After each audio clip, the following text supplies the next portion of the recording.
Hello, I'm Vara, And I'm Roxy. and you're listening to VCR. Hey, Roxy, how are you? Hello, hello. I'm doing all right. Awesome sauces. How was the weekend for you? Oh, it was fun, puppy sitting, Mhm. the greatest. It's so much It really fun, was. yeah. They were sweet babies. Yep, she was puppy sitting and all that other good stuff, and uh, just been a fun-filled weekend, I would imagine, of dog Very sitting. calm and relaxing weekend. Very, yeah, I would imagine so. Mhm. Same, just kind of not so much dog sitting, but mostly doing all the fun stuff like the adulting and the cleaning and all that other good stuff. Yeah, The stuff that just what keeps I'll be doing with the rest of my day. right. So today we're jumping into a interesting little fact, and actually this kind of came up during a conversation with Roxy the other day. We were kind of talking about something out in left field, but it was something I discovered in left field, and I was like, this is kind of neat. I was telling her the story about Mr. Snuffleupagus Yeah. or Snuffy. For those of you who are not familiar with Mr. Snuffleupagus, he is a Sesame Street character. And he is like this big, brown, hairy uh, elephant, almost kind of like Mhm. woolly mammoth-ish looking kind of elephant. And he talks really slow. And Yeah, is he like really bad allergies? I don't know, but he's like, hi, Very out of bird. it. Yeah, he is. He's super slow. He's like, hi, bird. How you doing? And he's always shuffling side to side. So that's Mr. Snuffleupagus. But we were talking about some of the kind of uh, not so much dark, but kind of interesting things that they did with Snuffleupagus. And then we started talking about Mr. Rogers and some of the incredible accomplishments he had. And then we started talking about Bob Ross. So now, today, we're talking about some of the greats of PBS because you gotta love Yeah. PBS. PBS has been going through so much lately. They haven't been very well funded because of the situations with the government and all that stuff, which I think is just stupid. Didn't they lose their funding? Yes, I believe they have lost their funding, so that's utterly ridiculous and absolutely shameful. How Uh, dare you fire Elmo? I know, What is wrong seriously. with you? Elmo, Big Bird, all of them. Rocco, yeah, I could understand. But Right. Elmo, come on. So they're national Sorry, treasures. that was fun. Sorry. They're absolute national treasures. And so the thing is here, we figured let's talk about some of the interesting facts about some of these great PBS stars.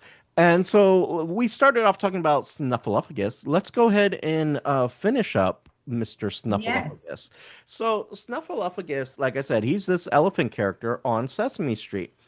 But in the beginning, for many, many years, Snuffleupagus was just a figment. Well, not a figment. He wasn't fake, but everyone thought it was Big Bird's imaginary friend. Um, and so no one believed Big Bird that that he existed because he would say, "Oh my God, this is Mr. Snuffleupagus," and come over here, and then Snuffleupagus would be gone, and so they would never see Mr. Snuffleupagus, and Figment of it your was imagination. yeah, a figment of imagination. It was his imaginary friend, so no one believed it, and so they kept that gag going for a very, very long time. That Snuffleupagus was not real and only Big Bird saw him because he was Big Bird's imaginary friend. Right. Well, in the 80s came this really big scare. Um, Stranger Danger, as we called it back then. I remember going to Stranger Danger classes when I was a kid. But like Stranger Danger, how did That's you when that experience Adam kid Stranger? went missing, right? Yes, everyone made a huge deal that there's a kidnapped My kid. mom made me watch that movie. Oh your God, that was Terrified traumatic. the shit out of Yes. me. Yeah. So like they started Really? they started stranger danger classes because there's a massive national Mhm. panic, and that someone's going to kidnap you, and that there's strangers everywhere and all they're trying to do is kidnap you, which back in the 80s was possibly true. Not to say Still that, today, you still know true today. still true today. You still need to teach your kids stranger danger today. Yes. um but it was a huge craze. And then what Hmm. ends up happening is someone kind of sat back and said, "Hey, Snuffleupagus may be harmful to kids." And they're like, "What do you mean?" How? Well, Snuffy, no one believes Snuffy exists because the adults on Sesame Street don't believe Big Bird. That, he's saying, "I have a friend named Snuffleupagus," but no, everyone just thinks it's Big Bird's imagination. And so, what if kids are trying to tell adults things and adults may not be responding or believing them? And they were worried that kids may get the wrong impression, not to tell adults the truth because they wouldn't be believed. So Right. then they decided to create an episode where everyone meets and discovers Snuffleupagus is real and that Big Bird wasn't making it up the whole time. So that's how we end up with Snuffleupagus becoming part of, A permanent character. yeah, like a real character to everybody, not just Big Bird. Yeah. And for some of you who are out there like, what the hell is this man talking about? Let me go ahead and pull up some Snuffleupagus for you, Roxy. Let me do what I do and share screen with you. So this is Oh, I gave you Miss, spirit fingers this time. huh? So this is Mr. Snuffleupagus. Look at those lashes. He needs to curl them. Yeah, he really does. But this is Snuffy and Big Bird. Technically, Snuffy is Big Bird's best friend. Mm-hmm. Um, but like I said, for a very long time, no one believed Big Bird that Snuffleupagus was real. So until this craze of, oh my God, children and stranger danger, and let's fix this. So that was a thing. But let's go ahead and tackle on some more interesting little stuff here about some of these famous PBS people. And let's deal with one of my favorites, Mr. Rogers, Mr. Fred Love Mr. Rogers. Rogers. It's a beautiful day in the neighborhood. A beautiful day. Remember, would you be mine?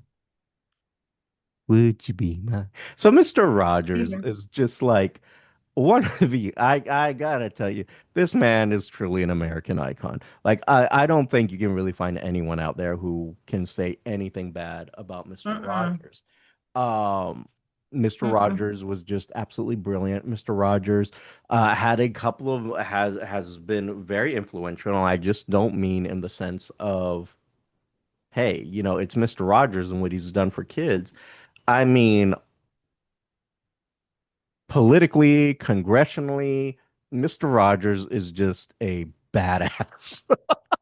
There's no other way to say it. So, first off, everyone is pretty much familiar with the famous uh, soaking your feet scene. Mm-hmm. So, it's Mr. Rogers and an Officer Clements. And Officer Clements is, let me pull this up if I can really quick. Uh, Officer Clements was a black police officer, a character on Mr. Rogers, right? And what happens is Mr. Rogers invites Mr. Clements right here, as you can see, to soak his feet with him in a pool. All right? That doesn't sound like a big deal. It It's doesn't. like, hey, me and this guy, we're soaking our feet and we're just enjoying it on this hot day. Here's what people don't understand.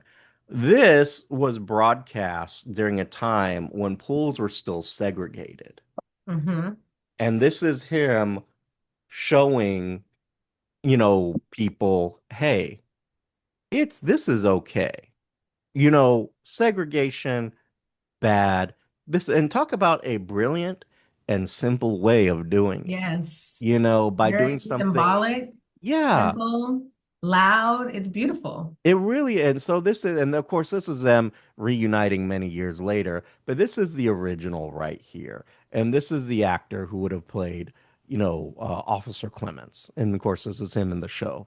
But it was a very, very, powerful Hmm. statement to make at the time. A huge deal, a huge deal. But let's talk about a couple other things. Now, there are a lot of rumors out there that say Mr. Rogers used to be a Navy SEAL or a sniper back in the day, Yeah. that he was in the military. Uh, those actually were not true. Those are myths. He was not a sniper. Actually, he did not. Well, He didn't do any military service at all. whatever. He's going to remain a sniper in my He's brain. I don't for care. Roxy. I He's love that for story. It's true in my brain and it's going to remain that way. so for Roxy, he's still a sniper. But Yes. however, I will say this. In reality, he was not a sniper. He was actually he was never in the military. He was an ordained I want to say Episcopal minister, and he was a brilliant composer and pianist. So all the music that you hear on Mr. Rogers, he wrote and composed Hmm. himself. Well, Um, Needless to say, he was also the voice of many of the characters on in the land of make believe. He was the voice of King Friday and of course X the Owl and quite a few others. But he did that. And here's something even more interesting that kind of blew my mind. I did not know this. And Roxy, mm, you know George Romero, right? Like who doesn't? You're a scream queen, so you should know yeah. George Romero. Okay, so George Romero, the father of the modern zombie, he was created the modern zombie, creator of the ever brilliant Night of the Living Dead.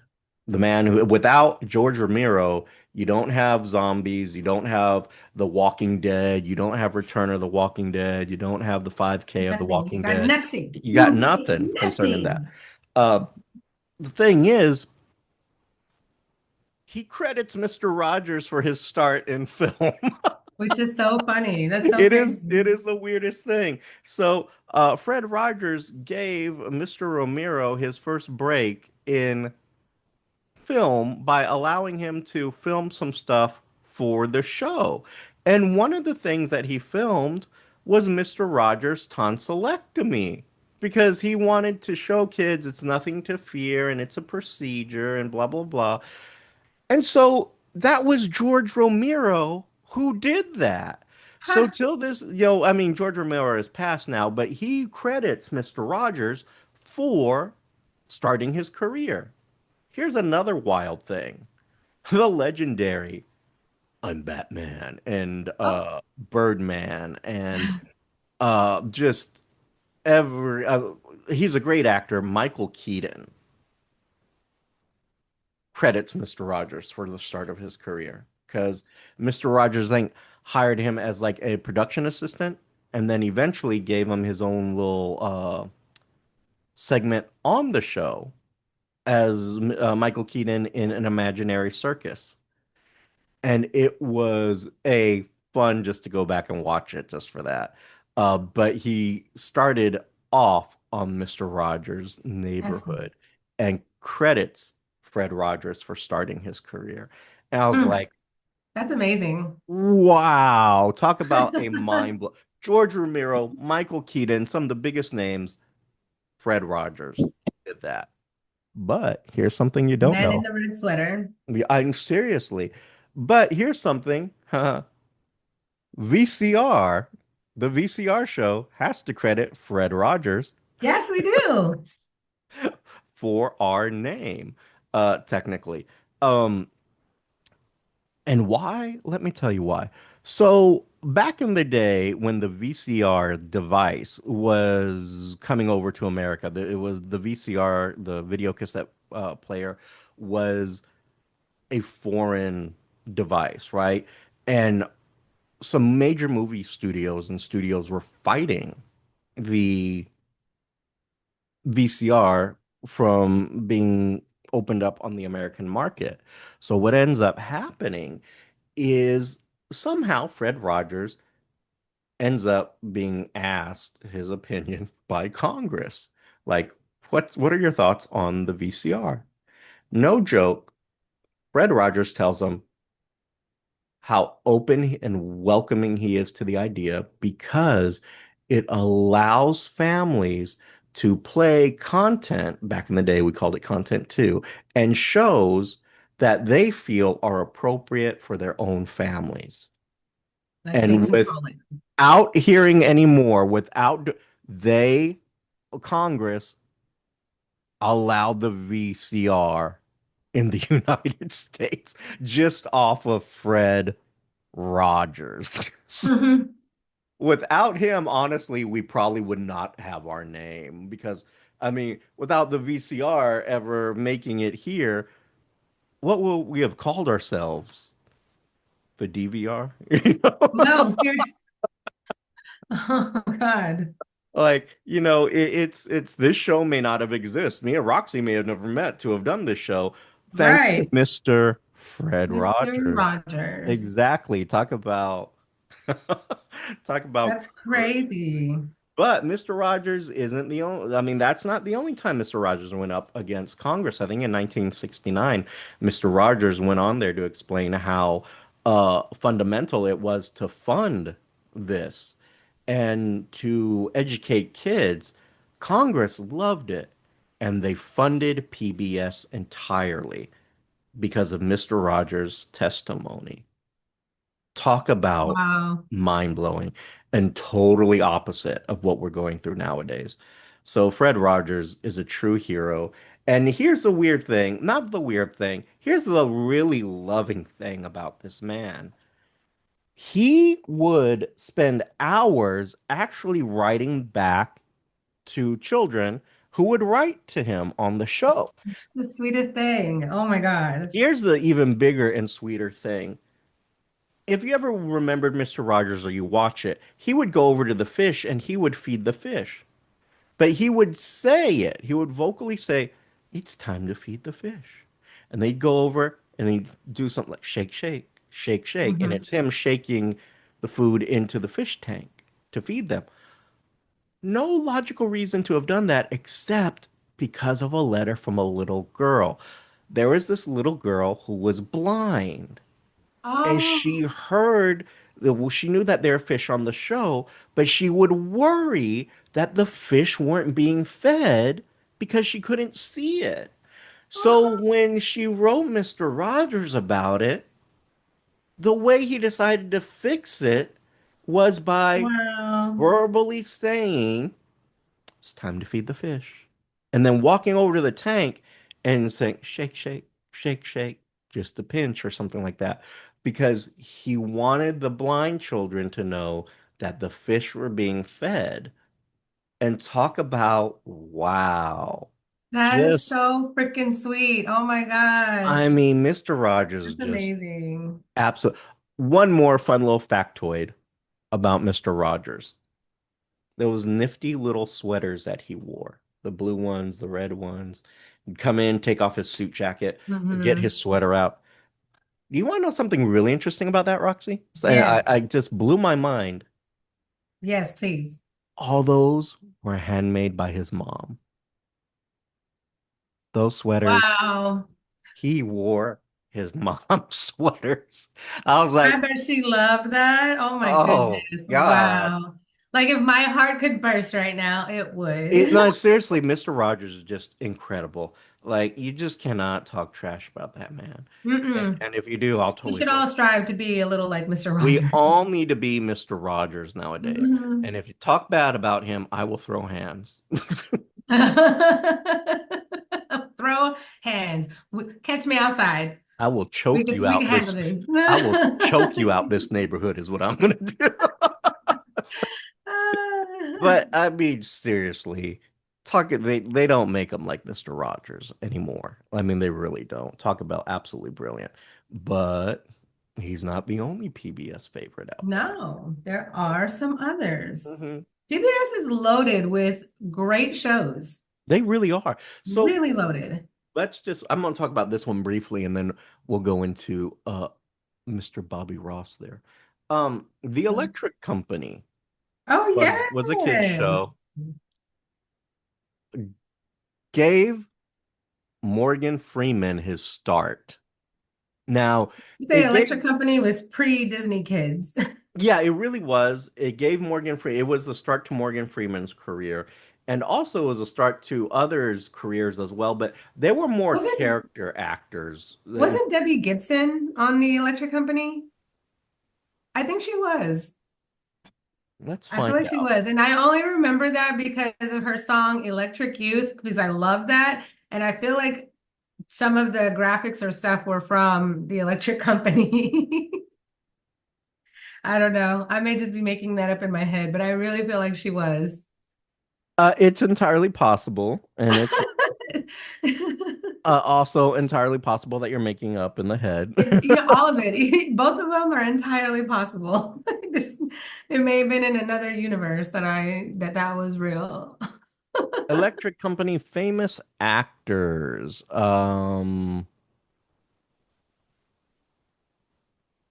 I don't think she was an actress. She was a singer. She was like in the 80s. She was like a teenage singer, like one of the like Tiffany. She was kind of like up there with Tiffany and all them. She is not listed on here, but here's kind of a Hmm. list of some of the famous actors who have been on there, of course, or come from there. You have Morgan Freeman, you have Bill Cosby, Oh, Rita Moreno was on there. oh wow. Mel Brooks did some stuff with it. You have Zero Molestel, who you don't know that name immediately, but he was a very No. famous Broadway actor. That man was great. Mel La, Mel Blanc. For those of you who don't recognize that name, shame on you. The man of a thousand voices. He was every voice on Looney Tunes. So he was Bugs Bunny, everyone else, Daffy Duck, Porky Pig. Okay, I Uh, was wrong. She wasn't on there.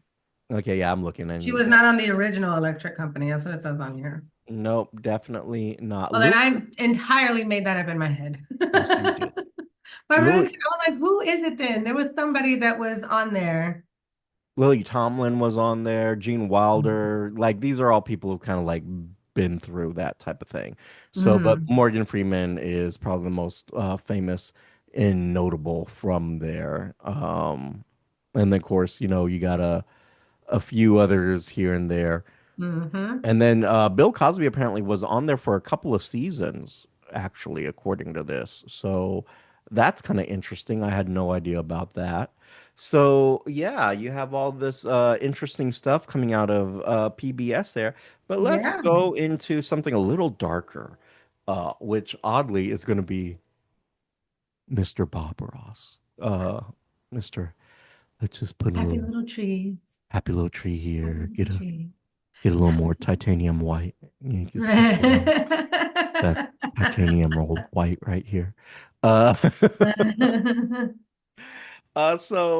Bob Ross, the famous painter, had the show Joy of Painting on PBS. And he was exactly like what we said, Mr. Gotta let's do some trees and titanium white and all this other stuff.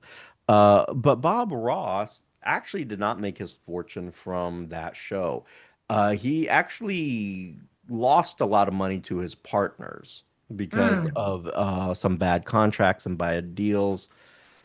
He ended up with, making money off of merchandising rights, like his paintbrush sets and stuff like that, and um, doing lessons here and there, but he did not really make a huge killing off that. However, the opposite of Mr. Rogers, Bob Ross was a very lightly spoken guy. He hmm. never heard him yell or anything like that. At least that we Oddly, know of. yeah, oddly, he was a sergeant in the Air Force. Hmm. and did a lot of yelling in that and did not care for it. So after he got out, he chose to be more of a soft-spoken kind of guy. Mm-hmm. And because it bothered him to have done that. His signature, of course, is going to be his massive perm and everything. And Little pro. I love it. he had, yeah, he had that fro going on Perm and pro. everything else. So it was kind of really, really interesting watching and growing up with Mr. Bob Ross because he was really something else. Um, it is, like I said, he was in the Air Force, was known for being tough and loud as a drill instructor, but then when he got out in real life, he was like, no, nope, nope, I'm not doing that.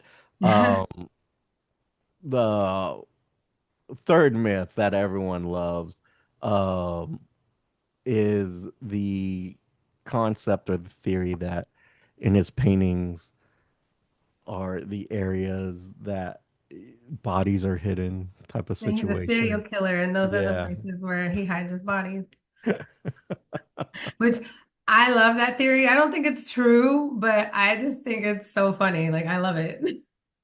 hmm That's I'm like, not. that would be really wild if that was true. Yeah, yeah.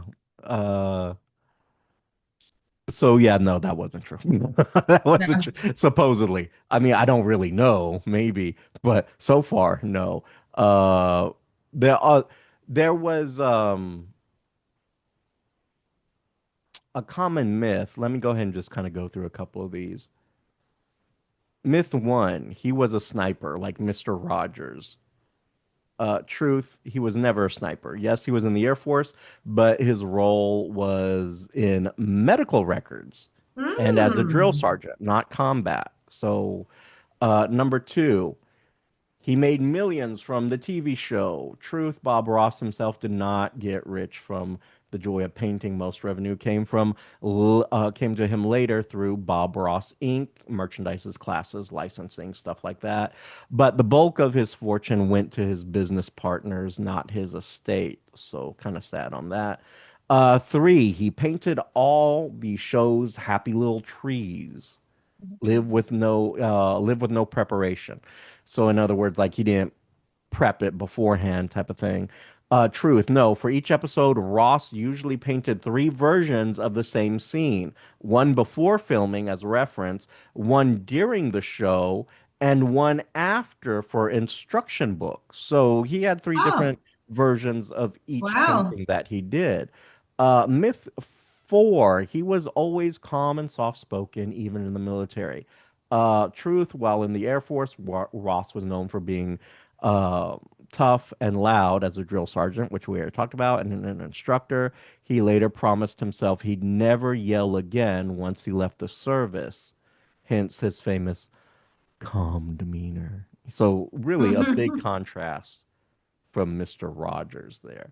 But that's a little sum on the some of the PBS shows that we have known and loved. Did you have a favorite PBS show, Roxy? Like, was there one that just was it for you type of thing? No, not really. Oh yeah, didn't Carmen Sandiego used to show on PBS? Mm-hmm. I used to love watching that. I loved Carmen Sandiego. Where in the world is In Carmen Carmen Sandiego? Sandiego. Yeah, Yeah, that was a cool I did one. love Carmen Sandiego. And then I Um, remember watching like Reading Rainbow in school and stuff. So, yes, yes. Reading Rainbow with LeVar Burton was hmm. was incredible. It was a great, great show. And of Um, course, I grew up with Sesame Street, like who I watching it all the time. I wonder who has not grown up with Sesame Street. That has just been.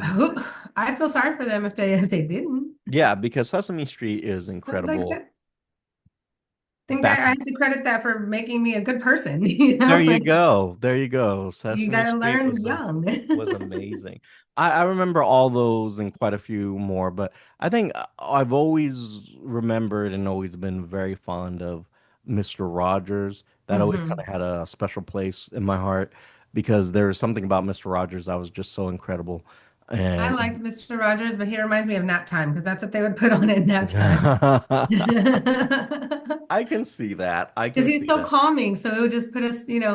Yeah, he was very Yeah. calm, very soothing, but I always see him every day in my mind, just like busting through that door, the big old Yeah. smile, doing his song, and changing from his jacket to his sweater, and then just taking us through the neighborhood of make believe on Hmm. trolley, but all the wonderful life lessons too. That he would have with some of the guests on his show was Oh yeah. incredible, just absolutely incredible. So Mr. Rogers kind of it for me. But let's say out there, you guys in our listener land, in our neighborhood of make believe over here, have a favorite PBS show, or maybe you feel like you're upset about what's going on with PBS right now.